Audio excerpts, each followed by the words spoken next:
Let me just contrast that a second, because the most obvious team is TSM, Monty, because of the expectations. And TSM has two of the biggest superstars ever from the West in Pederson and Doublelift. By the way, guys, this is the part people never seem to understand. Is the reason why TSM gets more blame is because they do win the championship domestically. So what they're showing you is, domestically, maybe they are better than Jensen and Reckless and whoever else, but like they never perform at Worlds, do they? These people never do it. But this is the point I would make.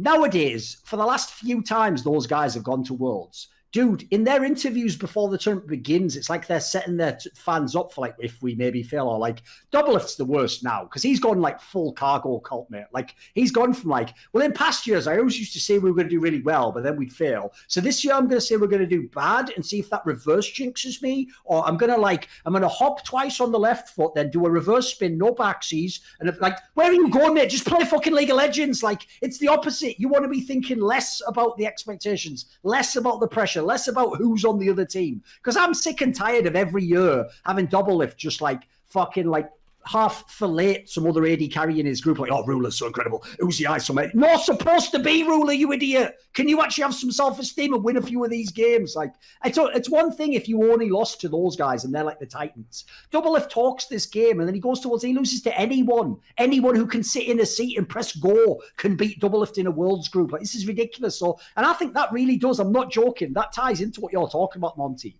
These guys don't come in with a strong mental frame. Even if I'm the underdog, I'm literally not exaggerating. Even if I'm the underdog, my mentality will always be, right, well, if I'm the underdog, it's going to be even harder. So I'm definitely going to get in my own way. I'm going to give it my best shot. And if I'm the underdog even, like we were alluding to with Fnatic, maybe I don't just play a straight-up game. Maybe I don't draft as though we were two evenly matched teams. Maybe I do a really big gamble in the draft to go for something that can get me an edge or whatever it might be. But the point is, knowing you're the underdog shouldn't, like, cripple you. If anything, it should make it so that, right, now I know the expectations aren't that this is going to be easy. Now I know how to mentally frame myself going into this match. Yeah. Do you have any thoughts, Cole? You've been underdog a few times, mate. You made it, sort of. You're here at least. I mean, whatever. I'm just letting you. I feel like there's a lot of anger inside of you that needs to get out. So I'm just sitting back, enjoying you going off, and listening to your nice words about TSM.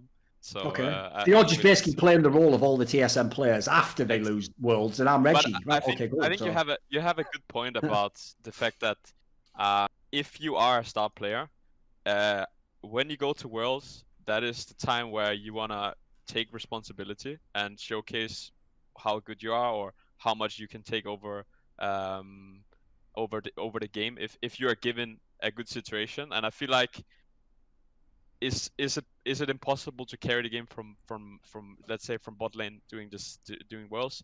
Absolutely not. Look at a guy like JDubs. He has carried a couple of games. So I'm always a little bit hesitant on these kind of things because there are so much things going on behind the scenes that we are not aware of. But I would always vouch for the fact that the star players should take more responsibilities and either that or take more responsibility afterwards. And maybe I didn't have the right approach, or maybe I should have done more. Instead of I feel like every time I just see like we will come back stronger next year, and yes. Just meaningless things to say. It just means at this point doesn't mean anything, at least not to me. So I think the word responsibility really comes to my mind when you're talking.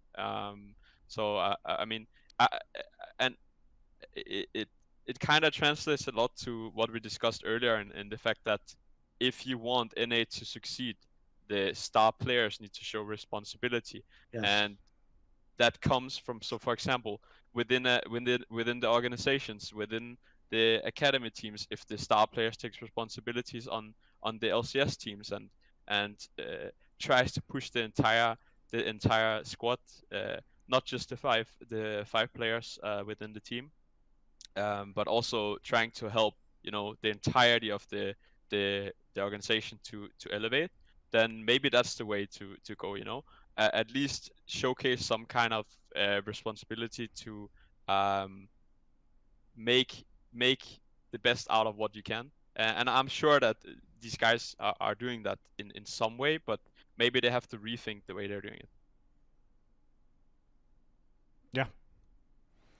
I mean, this has already happened, dude. Like, it's not like Fnatic was perfect in their group stage, but Selfmade was just fucking every time he got a champion he could carry on, he just popped off in the whole game. Like, these guys showed us Jensen against G2. He was fucking carrying the whole game. Like, the idea that you can't do this. Listen, I don't blame Bjergsen for his teammates being bad. Like, he isn't the GM. But he is responsible for how Bjergsen plays. Like, give me one pop-off, dude. Like, give me one game where you get the right champion. You just show me that you're good, you know? Yeah, I think it's rough, but it's also, you know, the pieces that are available around him are limited by the import rule that we said before, or are limited by the ability to train players. I mean, on the plus side for TSM, Spica actually looked really good this Worlds, honestly. Like, I think he played the best overall of anybody on his team, which is a lot to ask of a player who doesn't have significant LAN experience and, you know, was in a high pressure situation. So yeah, but these are all self-made problems. Like, for example, no pun intended, obviously. Like, for example, why is my jungler having to learn how to play jungle during the deep phases of the LCS playoffs of summer, which qualifies you the Worlds? Like, that shouldn't be an expectation for a top org from NA. Oh, but you already signed a different guy who you lied about publicly saying you weren't interested in, but then signed anyway, then fucked his career and then just dumped him, and now you're working with a weird backup academy jungler. All right, cool. There's one problem. Secondly, you've already paid Doublelift a king's ransom and given him an extension already. So you're already all in on him. You've already got him and Bjergsen for next year. So in that scenario, that isn't just some random AD carry. That's one of the best players in the region. So where's his play? Dog shit, of course. Never turned up to Worlds. Then you go elsewhere on the map. Like, give me a break, mate. Like, when it never stops. And these are all self-created problems. No one made them do any of this shit. Like, no one. In fact, you know the maddest thing of all, Monty? TSM has the least excuses with the import rule. Because they're the team, they never did it, by the way, because they're fucking morons. Reginald is actually brain dead. But they were the team that, because they have Bjergsen, could have abused the fucking import rules. They could literally have made the team me and you would make, Monty, with like Core JJ and Bjergsen, and then some god tier jungler, and then some impactors at the top. They would have made the team we could have made, but they just didn't do it. So, like, if after all that, they then fail, the buck has to stop with them, mate. They don't even get to blame the region. They don't even make an advantage of the region. it's true. Do you think they will stick to the same team for next year? I don't know about the overall team. Like, if I like one of the things they about have to replace TSM Biofrost. They have to replace Biofrost. One of the It's not an option. TSM as a team has is they'll lie publicly and say they're happy with someone, but privately, I mean, those players sometimes will even tell you, "Oh yeah, I'm going to get kicked" or whatever. So I personally think, even though they pretend because they won the LCS that they're happy with the team, I think the only people that probably are certain to stay is Doublelift and Bjergsen and maybe Broken Blade. But I think beyond that, there's potentially changes for all the other positions, at least, in my opinion, yeah. Just because financially they're already sort of all in. I think you have to change Biofrost. I don't think that's optional. He was garbage. Let's be real. Even in LCS playoffs, a lot of what got him by was just like he was like a mini Bjergsen. No one else knew how to play against fucking Rakan for some reason in 2020. And so anytime he would pick that, he just looked like a god. But that, again, you were never going to be able to pick that at Worlds and win. That was never going to happen for you. So I agree. As an actual player, put it this way, as an actual support player, the Treats guy looked better. I think he just fell apart in the playoffs for some reason. So I think they've got major problems in TSM. Like, it's not an easy off-season for them, but they created them all themselves. So what the fuck do I care? Good, suffer. Sign them all again. It's also one of those dangerous scenarios where you end up using results-based analysis to look at your roster, which is the result is we won LCS, so let's keep the roster. But you're not looking at the fact that you had to make a lower bracket run that included like a bazillion game 5s that you easily could have lost. Like, there's a world where TSM is like 4th or 5th, right, instead of 1st, and it's a very easy world to imagine.